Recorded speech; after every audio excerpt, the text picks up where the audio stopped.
Bon, là je vais raconter une anecdote. Donc ça va faire partie de ma série anecdotes. Au niveau de mes vidéos, hein, je veux dire. YouTube. Jordan, c'est mon petit frère. Si tu vois cette vidéo, ne l'écoute pas. Adèle, parce que je sais que tu regardes mes vidéos parfois, ne l'écoute pas. C'est une histoire pour les grands garçons. C'est pas pour les enfants. On sait très bien que ça marchera pas, mais enfin bon, c'est pour la forme.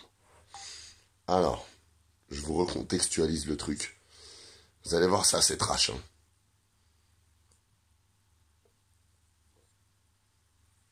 Mais il n'y a pas eu viol, il n'y a rien eu, tout. Franchement, détente, au calme. C'est juste que parfois c'est comme ça. Il y a... Je vais vous raconter, ça ira plus vite. J'habite à Lyon. Et donc, pour ceux qui connaissent, la place des terreaux, c'est un petit peu, je sais pas, le Bastille pour les Parisiens. C'est un peu comme la place de la Bastille, avec tous les bars, tous les machins, tous les trucs, toutes les bagarres, tous les machins. Et donc j'étais à la place des terreaux. Je me rappelle très très très bien. J'étais avec mon copain Kamel. Pas mon copain, mon petit copain, mon ami. Mon meilleur ami d'ailleurs. Et d'ailleurs, qui est une petite pensée pour lui qui est dans la vidéo, parce que la chaîne a été créée en 2012 et qu'actuellement il est en hôpital psychiatrique. Donc, je pense à lui. Donc, on a commencé à boire à la place des terreaux, devant la fontaine. Je me rappelle, il y a des, pour ceux qui connaissent peut-être, voilà, il y a des espèces d'escaliers, on s'est assis dessus. Et on boit, et on boit, et on boit, et on boit, et on boit, et on boit. Et on boit, et on boit, et ça dure toute la nuit, on écoute de la musique, on s'amuse, on rigole, on fait des rigolades de ouf. 2 secondes, parce qu'il faut que je bois en même temps, j'arrive pas à faire 2 trucs en même temps, je suis un garçon.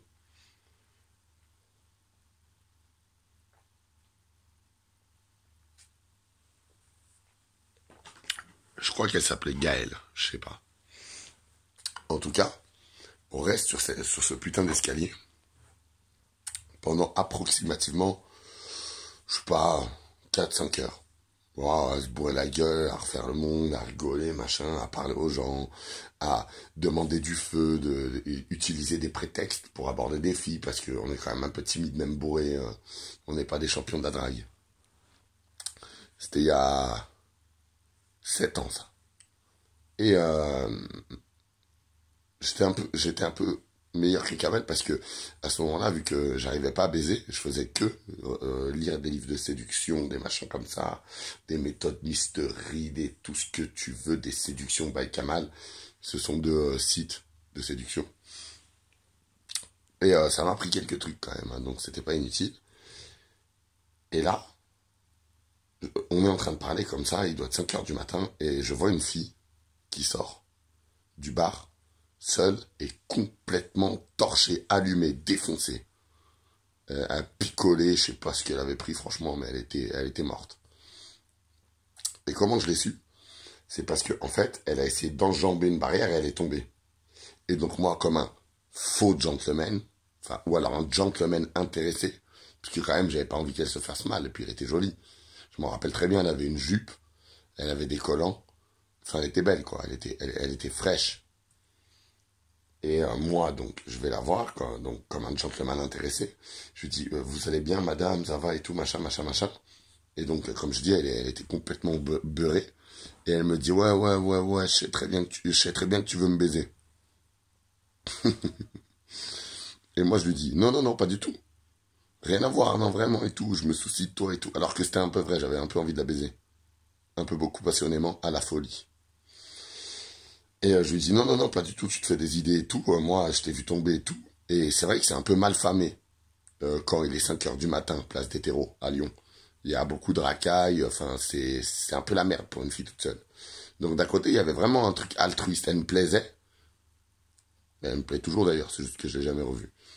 Mais c'était en même temps altruiste et en même temps intéressé, c'est un peu bizarre. Bref, elle dit, je sais que tu veux me baiser, patati patata.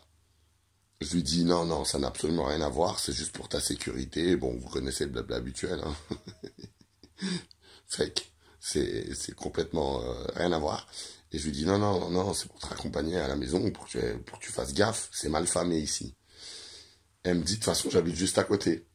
Je lui dis, bah viens, je te raccompagne. Et donc là, je la prends comme ça, donc elle est assez bourrée quand même. Et donc, je l'aide un peu à marcher, tac, à arriver en bas de chez elle. Et quand on arrive en bas, elle me demande la question fatidique, tu veux monter? Et là, vous connaissez la réponse du chacal, du renard. Bien sûr qu'il veut monter. Donc je monte, j'arrive là-haut, elle habitait au dernier étage, c'était chiant à monter.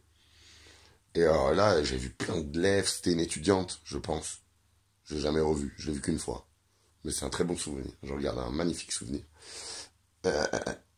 Il y a plein de lèvres vides, machin, des bédos écrasés, des cendriers, enfin, ça se voit que ça bringuait un max. Et là, je m'assieds sur le canapé, je me rappelle très bien. Et là, donc, je lui dis, ouais, ça va et tout, donc elle s'assied à côté de moi, tout ça, machin. Et à un moment, je commence à bander. Donc je lui dis direct, suce-moi. C'était pas un ordre, mais c'était directif. Donc elle s'exécute, et elle le fait plutôt bien. Et croyez-moi, franchement, sans déconner, c'était vraiment pas mal. Après, donc elle commence à se chauffer, elle me dit ouais, baise-moi et tout. Et moi j'ai mon téléphone qui sonne, parce qu'il y a mon pote Kamel qui est en bas. Et il me dit ouais, tu fais quoi connard et tout. Et tu sais, j'allais pas lui répondre pendant que je suis en train de me faire sucer. Donc je réponds pas. Après, à un moment, je lui réponds pendant que je me fais sucer. Je lui dis, je suis occupé 2 secondes, j'arrive. Je raccroche. Et après, elle me dit reste un peu, s'il te plaît, reste un peu et tout. Et je me rappelle très très bien parce que elle avait toujours, parce qu'il pleuvait ce jour-là, avant qu'on remonte chez elle. Et elle avait donc son collant tout mouillé, tout machin avec la jupe. Et elle me disait, vas-y, s'il te plaît, baise-moi et tout. Et il y avait l'autre casse-couille en bas. Et en fait, quand elle a fini de me sucer, j'ai joui. Et donc, vu que j'étais défoncé, j'avais plus envie de baiser, quoi. Donc, je suis parti. J'ai fait, allez, ciao! Mais ça reste un bon souvenir. Je crois qu'elle s'appelle Gaëlle. Je sais pas si elle verra cette vidéo un jour. Mais je lui fais plein de bisous. On a passé un moment magnifique. Ah oui, j'ai oublié de préciser. Je lui ai éjaculé dans les cheveux. Ça, c'était une petite signature. Après, chacun fait comme il veut. Hein. C'est pas illégal ce que j'ai fait, étant donné que la personne est consentante. Donc, la bien-pensance, elle a pris son pied, j'ai pris mon pied. Et puis, on est reparti. Et comme j'ai dit, il n'y a aucun manque de respect. Rien. Vraiment, elle m'a fait kiffer. Ça reste dans mes meilleurs souvenirs dans la vie. Donc, merci Gaël. Merci. Et j'espère que tu vas bien. Du coup, puisque je t'ai jamais revu. Enfin, voilà, j'ai fini. Je sais pas si cette année, celle-là a été un peu longue, un peu sale. J'espère que je vais pas me faire supprimer mon compte. Mais enfin bon, voilà, je tenais à vous la raconter. Ouais. Et puis après, je suis redescendu et puis j'ai continué à picoler. Et rien que pour boire à sa santé, un goulon de vodka.